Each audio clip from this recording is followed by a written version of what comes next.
Hello दोस्तों, physics Wonderland YouTube channel पर आपका फिर से स्वागत है।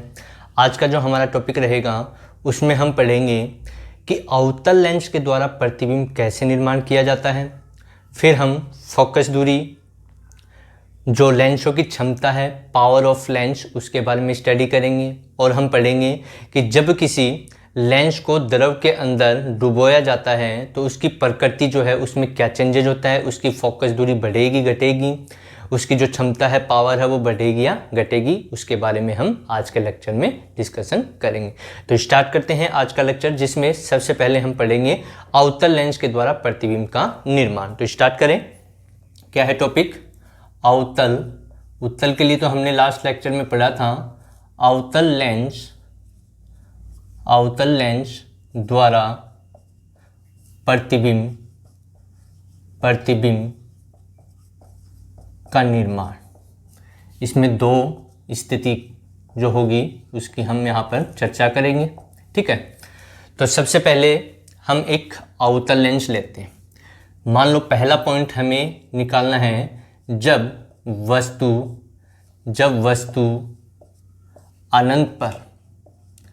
अनंत पर रखी हो तो उसका प्रतिबिंब कहाँ बनेगा। पहला पॉइंट क्या है? जब वस्तु कहाँ रखी हुई हो, अनंत के ऊपर रखी हुई हो तो उसका प्रतिबिंब कहाँ बनेगा। तो देखिए, हम यहाँ बनाते हैं एक अवतल लेंस। अवतल लेंस की पहचान क्या है? बीच में पतला और किनारों पर मोटा होता है। ये इसकी मुख्य एक्स हो गई। ये क्या हो गई? मुख्य एक्स हो गई। ठीक है, ये इसका प्रकाशिक केंद्र हो गया। क्या हो गया? प्रकाशिक केंद्र हो गया। अब देखिए, वस्तु है वो मान ली हमने कहाँ पर रखी हुई है? अनंत पे रखी हुई है। कहाँ पर रखी है? अनंत पर। तो अनंत से एक प्रकाश की किरण आई इस प्रकार से यहाँ पर। ठीक है, ये आपतित हो गई।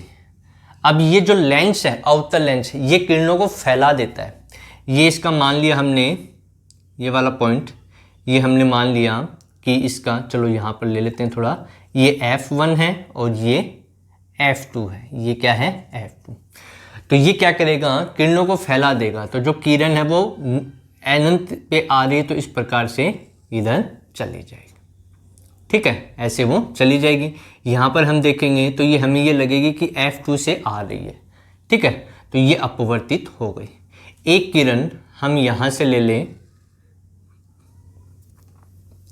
थोड़ा सा अच्छे से, C से यहाँ से।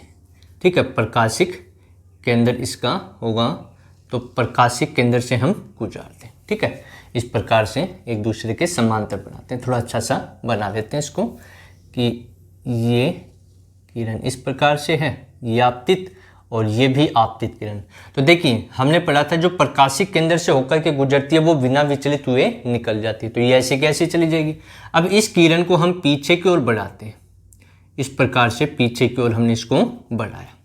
ठीक है, पीछे की ओर बढ़ाया तो ये इसका फोकस बिंदु था। जो प्रतिबिंब बना वो यहाँ पर बना। देखिए, दोनों किरणें कहाँ मिल रही हैं? एक तो ये तो आभासी हो गई, यानी कि जा तो ऐसे रही है।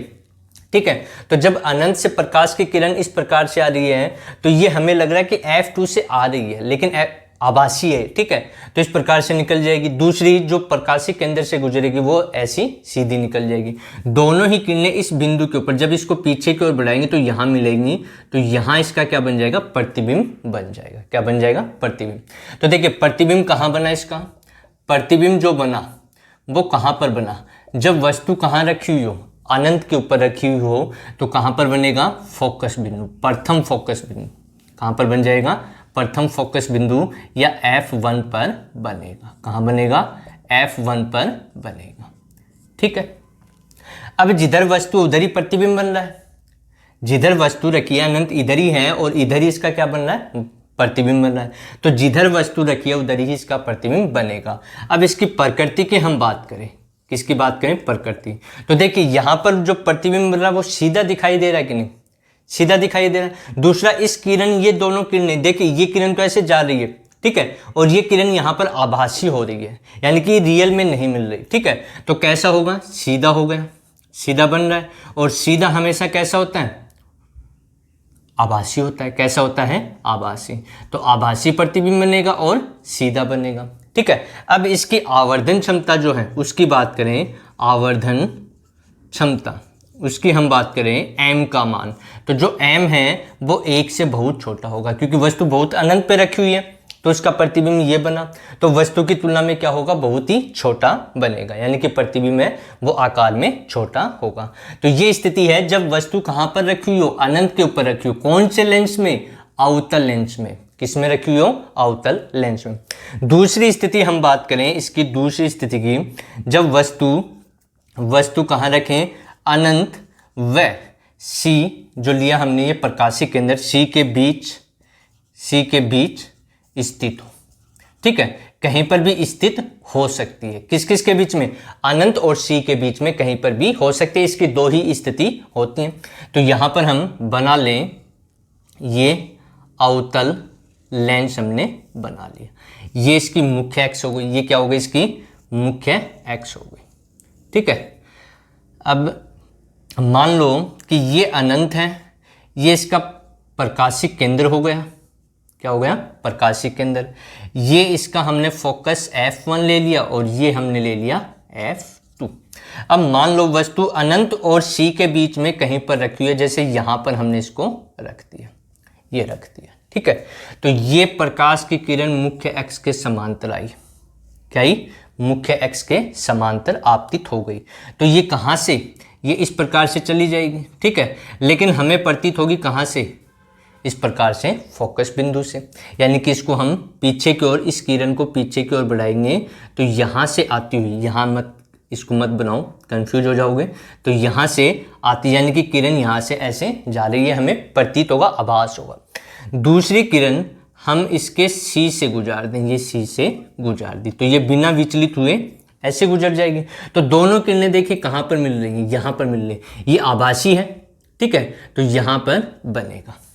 तो अब देखिए जो प्रतिबिंब बना वो इसके बीच में कहीं पर बना, F1 और C के बीच में। ठीक है, वस्तु भी इधर है और प्रतिबिंब भी इधर ही है। क्या सीधा बन रहा है? बिल्कुल सीधा बन रहा है। तो प्रतिबिंब कहां बनेगा? प्रतिबिंब कहां पर बनेगा? प्रतिबिंब कहां पर बनेगा? F1 व C के बीच बनता है, के बीच बनता है। ठीक है, यहां तक। दूसरा, इसकी प्रकृति जो होगी, प्रकृति की हम बात करें तो प्रकृति कैसी है? जो प्रतिबिंब बना वो सीधा है, और सीधा कैसा होता है? आभासी। तो कैसा होगा? सीधा बनेगा। और सीधा कैसा होता है? आभासी होता है। ठीक है, तो यानी कि जो अवतल लेंस है उसमें जो प्रतिबिंब बनता है वो आभासी प्रतिबिंब बनते हैं, सीधे होते हैं और आभासी बनते हैं। जो आकार की हम बात करें या आवर्धन क्षमता हम कहें, ठीक है, तो m जो है वो 1 से कम होगा। देखिए ये प्रतिबिंब की साइज है और ये वस्तु की, तो प्रतिबिंब छोटा बना कि नहीं? दूसरा प्रतिबिंब उधर ही बनेगा जिधर वस्तु रखी हुई है। तो ये दो स्थिति हैं अवतल लेंस के द्वारा प्रतिबिंब निर्माण की। जब वस्तु अनंत पर रखी हुई हो तो फोकस बिंदु प्रथम फोकस बिंदु के ऊपर बनता है। दूसरा, जब वस्तु अनंत और C के बीच में हो तो F1 और C के बीच में बनता है, जो दोनों ही स्थिति में सीधा बनेगा। कैसा बनेगा? सीधा। और सीधा कैसा होता है? आभासी होता है। आवर्धन क्षमता इसमें बहुत बहुत कम होगी और इसमें कम होगी, थोड़ा छोटा होगा। ठीक है, तो ये दो स्थिति थी किसके लिए? अवतल लेंस के द्वारा प्रतिबिंब निर्माण की प्रक्रिया की। अब हम बात करें कि जो लेंस वगैरह होते हैं उनकी क्षमता, पावर ऑफ लेंस क्या होती है, उनकी क्षमता क्या होती है, वो कैसे निर्भर करती है, कैसे उसमें परिवर्तन होता है, उसके बारे में हम डिस्कशन करेंगे। तो ये हमारा टॉपिक रह गया था। लास्ट लेक्चर में हमने उत्तल लेंस के बारे में ही डिस्कशन किया था। आज के लेक्चर में हमने अवतल की स्थिति के बारे में बताया कि प्रतिबिंब कहाँ बनेगा, जब वस्तु कहाँ रखी हुई हो, कौन से लेंस के लिए? अवतल लेंस के लिए। अब हम शक्ति की बात करते हैं। शक्ति कहें या क्षमता कहें या पावर ऑफ लेंस कहें, ठीक है। तो लेंस क्या है? अगला टॉपिक लेंस की क्षमता। लेंस की क्षमता, पावर ऑफ लेंस, ठीक है। तो देखिए लेंस की क्षमता को कैसे निर्धारित किया गया है। जो लेंस उसके ऊपर जो प्रकाश की किरणें आपतित होती हैं उन किरणों को जितना ज़्यादा मोड़ देता है उस लेंस की क्षमता उतनी ही ज़्यादा होती है। यानी कि मान लो कि ये एक उत्तल लेंस है, ठीक है, ये हमने क्या ले लिया, उत्तल लेंस, ये इसका मुख्य अक्ष, ये एक किरण आपतित हुई, इसने इसको इतना मोड़ दिया, ये, ठीक है। अब दूसरा लेंस होता, मान लो ये लेंस है, ठीक है, एक ये लेंस है, ये इसके ऊपर आपतित हुई और ये ऐसे जा रही है, तो किरण कौन सी ज़्यादा मुड़ी, ये ज़्यादा मुड़ी, तो इसकी शक्ति ज़्यादा होगी, इसकी कम होगी। यानी कहने का मतलब ये है कि लेंस के ऊपर जो किरणें आपतित होती हैं और लेंस उन किरणों को जितना ज़्यादा मोड़ देता है उसी को लेंस की क्षमता कहते हैं, पावर ऑफ लेंस कहते हैं। इसका जो फॉर्मूला होता है वो ये होता है, P=1/f, जहाँ पर f उस लेंस की फोकस दूरी होती है। f क्या होती है, फोकस दूरी होती है, ठीक है। अब हम पावर, जो शक्ति है, क्षमता है, इसके मात्रक की बात करें, किसकी बात करें, मात्रक। मात्रक इसका होता है डायोप्टर, क्या होता है, डायोप्टर, ठीक है, जिसको d के द्वारा प्रदर्शित किया जाता है। लेंस की जो क्षमता है उसका जो मात्रक है वो क्या है, डायोप्टर है, उसको d के द्वारा प्रदर्शित शो किया जाता है, ठीक है। लेकिन इसमें ये ध्यान रखना कि जो f होता है, जो फोकस दूरी f होता है, वो मीटर में ली जाती है। किस में ली जाती है, मीटर में। तो P लिखा जाए 1/f और f किस में हो, मीटर में, तो ये किसके इक्वल होगी, डायोप्टर के इक्वल होगी, ठीक है, किसके इक्वल होगी, डायोप्टर के।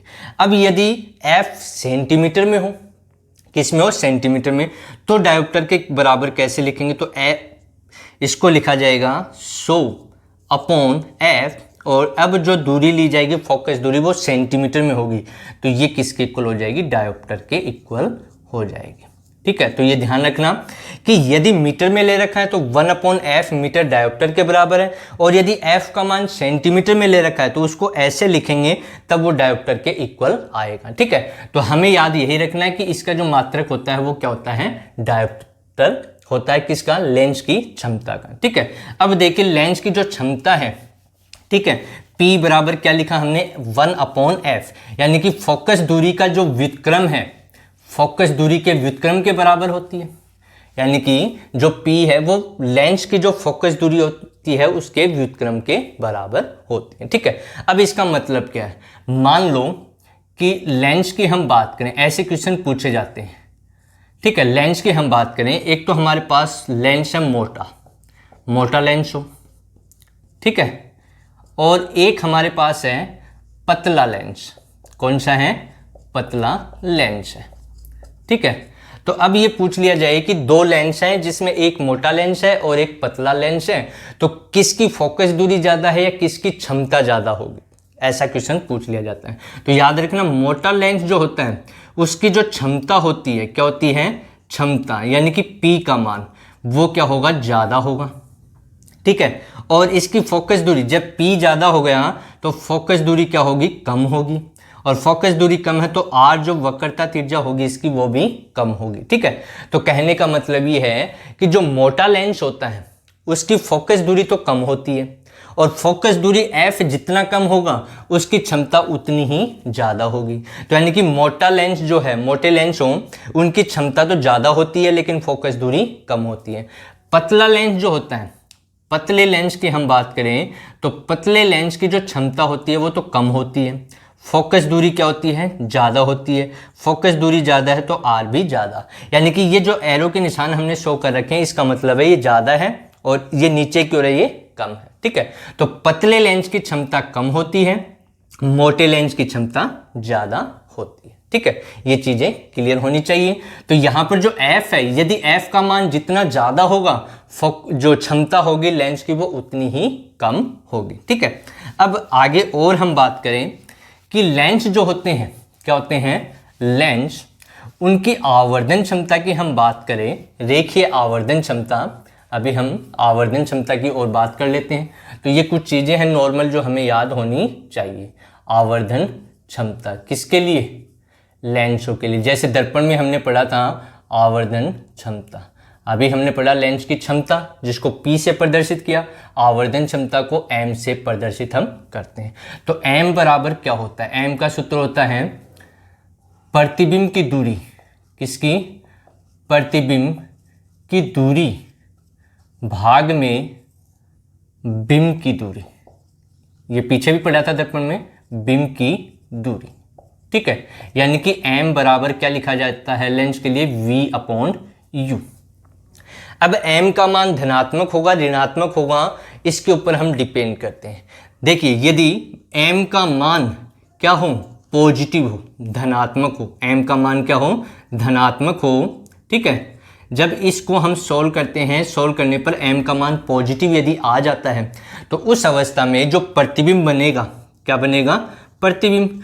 तो हमें m का मान दिया हुआ हो, किसका मान दिया हुआ हो? m का मान दिया हुआ हो, और हमसे पूछ ले कि जो प्रतिबिंब है उसकी प्रकृति कैसी होगी, यानी कि वो सीधा होगा, उल्टा होगा, आभासी होगा या वास्तविक होगा। यदि हमें ओनली केवल और केवल m का मान दे रखा है तो उससे हम कैसे पता लगे? यदि m का मान धनात्मक हमें दिया हुआ हो तो जो प्रतिबिंब की प्रकृति होगी, किसकी? प्रतिबिंब की जो प्रकृति होगी, ठीक है, तो धनात्मक होगी। तो उस कंडीशन में यदि m का मान धनात्मक है तो प्रतिबिंब की प्रकृति कैसी होगी? प्रतिबिंब सीधा बनेगा। कैसा बनेगा? सीधा बनेगा, ठीक है। और सीधा कैसा होगा? सीधा आभासी होता है, ठीक है। तो यानी कि यदि m का मान धनात्मक हो, क्या हो? धनात्मक हो, तो उस स्थिति में प्रतिबिंब की प्रकृति कैसी होती है? आभासी। और आभासी कैसा होगा? सीधा होगा, ठीक है। यानी कि ये जो स्थिति हमें देखने को मिलेगी, m का मान यदि पॉजिटिव आ रहा है, क्या आ रहा है? पॉजिटिव, तो इसका मतलब है कि वो लेंस जो है वो कौन सा लेंस है? अवतल लेंस है, क्योंकि अवतल लेंस में ही ऐसी स्थिति होती है, ठीक है। तो ये पता लग गया। पूछ ले कि m का मान पॉजिटिव है तो बताइए जो लेंस है वो कौन सा लेंस है, ये भी पूछ सकते हैं। तो हम बता दें कौन सा लेंस होगा? अवतल लेंस। पूछ लें कि m का मान पॉजिटिव है तो जो प्रतिबिंब बनेगा उसकी प्रकृति कैसी होगी? तो प्रकृति कैसी होगी? वो सीधा होगा और आभासी होगा, ठीक है। अब दूसरी कंडीशन ये है कि m का मान क्या हो? नेगेटिव हो, ऋणात्मक हो। क्या हो? ऋणात्मक हो। तो उस स्थिति में तो यानी कि हमें धनात्मक का जब पता लग गया तो ऋणात्मक का पता लग जाएगा। कैसे? जो धनात्मक के लिए कंडीशन होती है उसके उल्टी कंडीशन, विपरीत कंडीशन किसकी होती है? नेगेटिव वाले के लिए। यानी कि प्रतिबिंब की जो प्रकृति होगी, किसकी? प्रतिबिंब की प्रकृति। प्रतिबिंब की प्रकृति कैसी हो जाएगी? प्रकृति इसकी हो जाएगी उल्टा बनेगा। कैसा बनेगा? उल्टा। इसमें सीधा तो इसमें उल्टा, क्योंकि चिन्ह बदल गए, ठीक है। और उल्टा बनेगा, और उल्टा कैसा होता है? वास्तविक होता है। कैसा होता है? वास्तविक। तो उल्टा होगा और वास्तविक होगा, ठीक है। अब ये स्थिति हमें कब पता लगती है? मान लो कि लेंस कौन चाहिए पूछ ले, जब m का मान नेगेटिव है तो नेगेटिव किसके लिए आएगा? ये आएगा उत्तल लेंस के लिए। किसके लिए आएगा? उत्तल लेंस के लिए, ठीक है। तो ये चीजें हमें पता होनी चाहिए कि उत्तल लेंस के लिए m का मान क्या होता है? ऋणात्मक होता है। उसके बाद और हम बात करें कि जो फोकस दूरी है, क्या है? फोकस दूरी। ये कॉमन चीजें हैं, ये हमें लेंसों के बारे में पता होनी चाहिए। फोकस दूरी यदि मान लो पॉजिटिव आ रही है तो कंडीशन हो सकती है, या तो पॉजिटिव हो सकती है या नेगेटिव हो सकती है। यदि फोकस दूरी पॉजिटिव आ रही है, कैसे आ रही है? पॉजिटिव, तो पॉजिटिव कौन से लेंस के लिए होगी? ये हमें पता होनी चाहिए। किसके लिए होगी? ठीक है, तो पॉजिटिव किसके लिए होगी और एफ जो है वो नेगेटिव किसके लिए होगी? ये चीजें हमें पता होनी चाहिए और ये आपके लिए होमवर्क है, ये आपको बताना है। ठीक है, इसका सॉल्यूशन है वो हम अगले लेक्चर में आपको बताएंगे कि हमारे पास एक तो अवतल लेंस है। कौन सा लेंस है? अवतल लेंस है। ठीक है, एक तो अवतल लेंस है, तो अवतल लेंस की फोकस दूरी क्या होगी, और एक उत्तल लेंस है। कैसा लेंस है? उत्तल लेंस है। तो उत्तल लेंस की फोकस दूरी क्या होगी? धनात्मक होगी या ऋणात्मक होगी? धनात्मक कौन से की होगी, ऋणात्मक कौन से वाले की होगी, ये हमें पता होनी चाहिए। ठीक है, तो ये चीजें हमें, ये आपके लिए होमवर्क है, आप इसको कमेंट्स में लिख करके बता सकते हैं और इसका सॉल्यूशन है वो अगले लेक्चर में हम करेंगे। कंप्लीट की जो फोकस दूरी है वो धनात्मक किसके लिए होती है और ऋणात्मक किसके लिए होती है। जैसे दर्पण में हमने बताया था आपको कि धनात्मक किसके लिए है और ऋणात्मक किसके लिए होती है, ऐसी आपको पता होनी चाहिए। ठीक है, अब हम बात करें कि जो क्षमता है, लेंसों की जो क्षमता है, ठीक है, लेंसों की क्षमता, उसका मात्रक आपको बता दिया। मात्रक क्या होता है? डायोप्टर होता है, ठीक है। और डायोप्टर जब हम यूज करते हैं तो उस स्थिति में जो फोकस दूरी होगी वो किस में ली जाती है? मीटर में ली जाती है। किस में ली जाती है? तो P इक्वल्स टू क्या है? 1/f। ये इसका सूत्र है। फोकस जो लेंसों की क्षमता होती है उसका सूत्र क्या है? P इक्वल्स टू 1/f के इक्वल होता है, ठीक है। अब मान लो कंडीशन हमें ये दे रखी है कि दो लेंस है, क्या है? दो लेंस, और इन दोनों को संयुक्त इस प्रकार से कर दिया। इसकी फोकस दूरी f1 है और इसकी फोकस दूरी f2 है। ये भी उत्तल लेंस, ये भी उत्तल लेंस, ठीक है। इन दोनों को संयुक्त कर दिया, जोड़ दिया गया, तो इनकी जो क्षमता है वो क्या हो जाएगी? क्षमता पूछ ली, यानी कि 2, 3, 4 जितने भी हम जोड़ सकते हैं, जोड़ संयुक्त कर दें, उनको जोड़ दें, ठीक है। तो उनकी जो क्षमता होगी वो क्या होगी? बढ़ेगी, घटेगी? उसका फॉर्मूला हमें पता होना चाहिए। तो जब लेंसों का संयोजन, इनको बोलते हैं लेंसों का संयोजन, जब हम करते हैं तो जो इसकी क्षमता होगी उसका सूत्र आएगा P equals to 1/f1 plus 1/f2। और ऐसे ही बहुत सारे हों तो उसको लिख सकते हैं 1/f3 प्लस एन सोन प्लस 1/fn। ये सूत्र होता है। यदि लेंस हम जोड़ रहे हैं, संयोजन उनका कर रहे हैं, एक लेंस के साथ में एक लेंस और जोड़ दिया, फिर एक और जोड़ दिया, तो ऐसे हम जोड़ते जाएं। जैसे यहाँ पर 2 हैं तो इसके लिए सूत्र क्या आ जाएगा? 1/f1 प्लस 1/f2, ये आ जाएगा। n हो, मान लो संख्या 10 हो, 15 हो, 20 हो, कितने भी हो, तो उनके लिए इस फॉर्मूले का, इस सूत्र का हम उपयोग करते हैं, ठीक है।